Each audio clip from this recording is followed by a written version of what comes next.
Quand un État échoue lamentablement à produire de la richesse et des emplois décents pour sa jeunesse, il ne lui reste qu'une solution pour éviter l'explosion sociale, s'en remettre aux miracles des autres.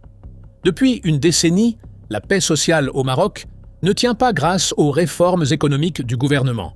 Elle tient grâce à une perfusion clandestine importée de la Silicon Valley. Des dizaines de milliers de jeunes Marocains au chômage ont trouvé leur bouée de sauvetage dans l'économie des GAFAM. Monétisation YouTube, édition de sites web, e-commerce, arbitrage publicitaire AdSense.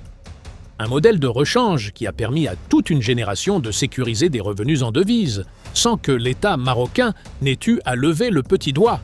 Mais en coulisses, les maîtres du jeu ont décidé de changer les règles. Un séisme technologique est en marche. L'intelligence artificielle est en train de détruire le modèle publicitaire traditionnel. Et lorsque Google et Meta couperont l'oxygène, le réveil du Maroc sera d'une violence inouïe. La position de l'État marocain dans cette économie numérique relève du parasitisme pur.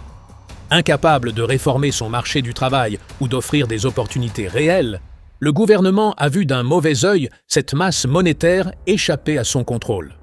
Au lieu de sanctuariser ce dernier poumon économique en créant des zones franches digitales sans impôts, le fisc marocain a choisi d'asphyxier sa jeunesse. En imposant des barèmes de taxation aberrants sur les auto-entrepreneurs et en traquant les moindres revenus issus du web, l'État accélère l'appauvrissement de ces jeunes. On taxe la survie numérique d'un peuple sans lui avoir jamais fourni la moindre sécurité économique. Pendant que le fisc marocain compte ses miettes, le vrai danger vient d'ailleurs. Depuis 30 ans, le web vit sur un modèle immuable, la publicité contextuelle. Google et Meta captent les budgets des annonceurs et en reversent une fraction aux créateurs et éditeurs de contenu via les clics et les vues. Mais ce modèle est obsolète. L'avènement de l'intelligence artificielle change radicalement la donne. Les géants de la tech basculent vers des modèles prédictifs ultra précis, où l'IA répond directement à l'utilisateur. Plus besoin de naviguer sur des sites d'éditeurs, plus besoin de cliquer sur des bannières, plus besoin de consommer du contenu racoleur pour obtenir une information. Pour la jeunesse marocaine qui s'est engouffrée dans les failles du SEO, référencement et du contenu de masse, c'est un arrêt cardiaque. Les budgets publicitaires se contractent, les algorithmes durcissent leurs critères de monétisation et l'accès facile aux devises s'effondre.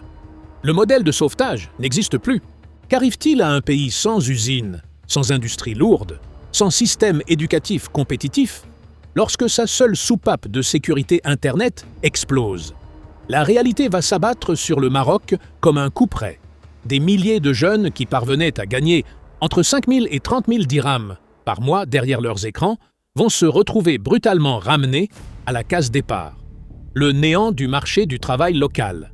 Le SMIC bafoué à 3 000 dirhams dans les centres d'appel ou la précarité de l'économie informelle. Le Maroc n'a rien préparé pour amortir ce choc.